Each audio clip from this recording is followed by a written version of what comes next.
welcome to Secure and Insecure, hosted by Johnny Seifert. This is the Celebrity Mental Health Podcast where I say it's okay to not be okay. And if you have the same mantra as me, then before we get to today's guest, please subscribe to Secure and Insecure while you're listening. And at the end of the episode, leave a 5-star rating and a review.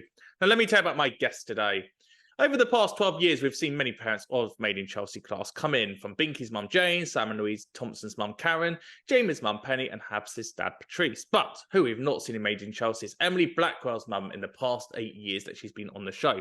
And so with her podcast that she does with Emily called The Mother Half, available where you get your podcast from, like Secure and Insecure on a Friday, I'm delighted to welcome to Secure and Insecure to find out how she has shaped Emily into one of the best Made in Chelsea stars of all time. It's Rachel Blackwell. Hello, Rachel. Hiya, Johnny. Thank you for having me on. So talk to me, how are you finding doing a podcast now every single week, but being in your 50s, which you mentioned a lot in the podcast, but just that whole validation of this new version of your life? Well, it was Emily, really. What happened was, obviously, Made in Chelsea never came in for me, which is fine. Still love the show.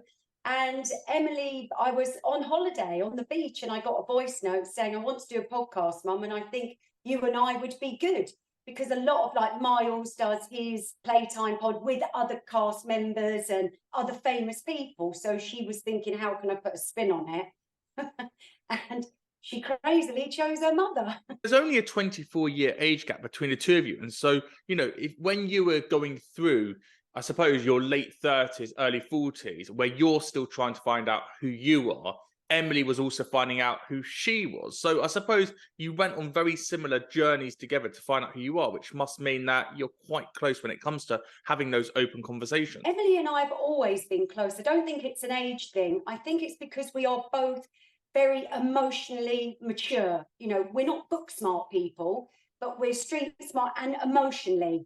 You know, we haven't got big egos. We don't take ourselves over seriously and try to always see the other side, even when you think you're 100% right. Have a little look at how does that feel the other side. So I think it's more of our emotional intelligence.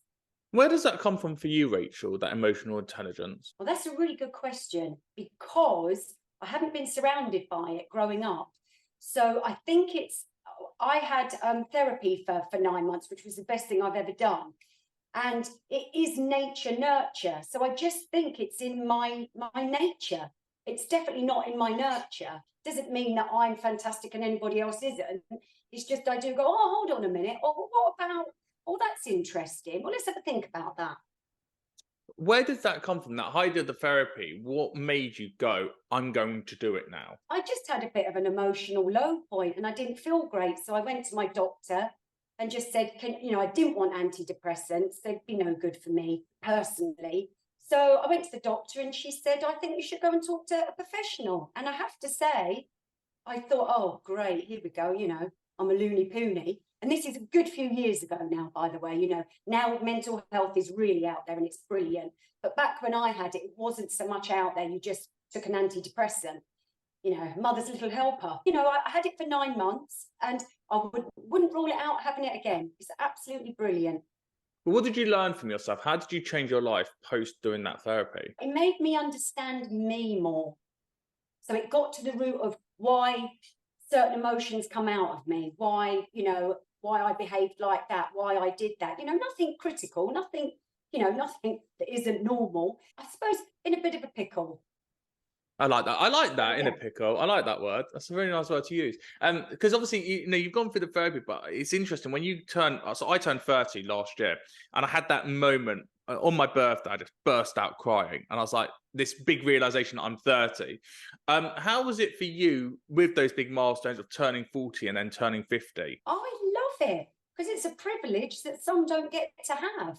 So if people say, oh, I hate getting old, I say, well, is the alternative better? Not getting old? So I'm very positive about it. I love every birthday. I have to admit, when I hit 26, I thought, oh, I might as well be 30. And then when I hit 46, I went, oh, well, I might as well be 50. But now I've stopped that.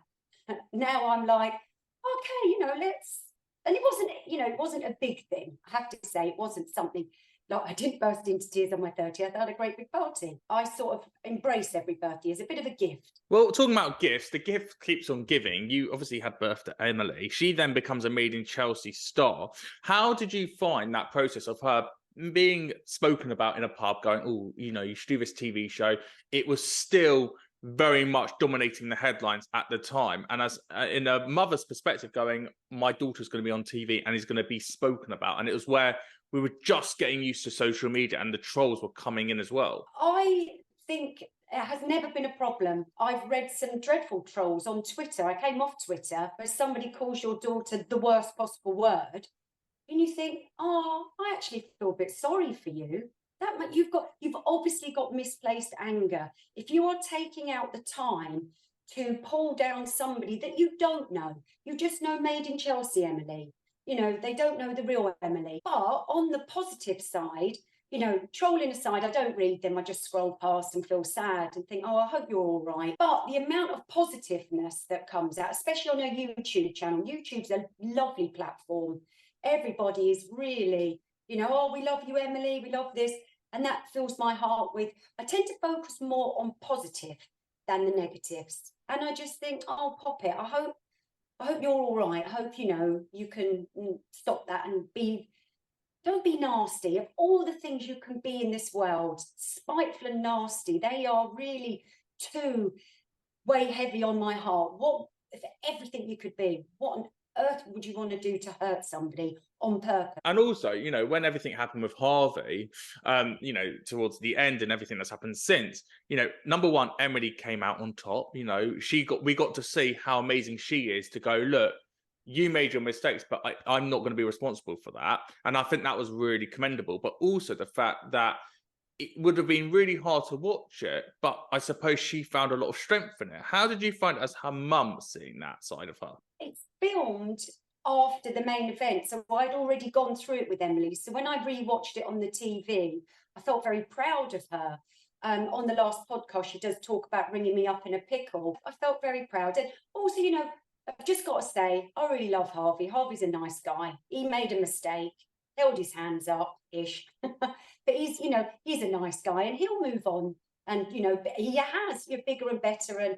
But he's, you know, he's a nice guy. I felt sad all round, really. Any relationship that breaks down is sad all round for whatever reasons. But Harvey was never going to be Emily's forever home. Well, no, that's Jordan. And Emily and Jordan are now very happy. They've moved in together. Is there going to be an engagement ring coming out soon? Have you already started planting the seeds? No, it's not my seed to plant. Obviously, I believe at some point, but there's no rumbles of when or where or how or if. But no, there's definitely an if. It's not if, it's when. But if you see them together, they are just a cracking couple. It fills my heart with warmth that, you know, he's way more her. So talk to me about the podcast, The Mother Half. If those who haven't listened yet, why should they be listening to it? It's funny. It's a nice, light-hearted. If it is your cup of tea, you'll love it. You know, you can't be everybody's cup of tea, but if it is, if you like Abby Clancy and Peters on the Crouch, it's got the same sort of vibe as that. It's, as I say, it's very relatable, very warm. It's very nice to see a mother-daughter relationship as we are. Sometimes Emily's the mum of the outfit. Sometimes I'm the daughter of the outfit. It's just a bit of escapism for 35 minutes. It's a nice, easy listen. And also you deal with people's dilemmas as well, like on the therapy couch as well. People can actually message you in. How do you find being the agony aunt now? Oh, it's fun. I mean, I do a disclaimer. I'm not Frasier Crane, that's for sure. But yeah, it's just, you know, hearing a mum opinion, hearing a daughter opinion. But at the moment, I think an awful lot of our listeners will be Emily's age and younger. So, but as the pod grows, we'll be getting more people going. I got a lovely message from a girl saying, look, Mum, you have to listen to this podcast. You'll love it. And it wouldn't have been something that a mum maybe would never have picked up. And then underneath, but my mum absolutely loves it. She's binging it now. So we'll get more mums on. So they'll be more interested. I think at the moment, the interest is on Emily's advice and just my bit thrown in for fun. You can hear Rachel along with Emily Blackwell on the Mother Half podcast every Friday where you get your podcast from. And if you love Made in Chelsea, there are episodes of Secure and Insecure with all of Emily's exes, Harvey Armstrong and Miles Nazaire, alongside Sam Prince, Liv Bentley, Temps, Judith Chowdhury, James Maver. There's loads of Made in Chelsea people on the Secure and Insecure podcast. So do go and check them out. And if you love Secure and Insecure, then please do rate, review and subscribe to where you're listening so we can keep spreading the word. It's okay to be okay. I'm Johnny Seifert. Thanks so much for listening. Until next time, thank you and goodbye.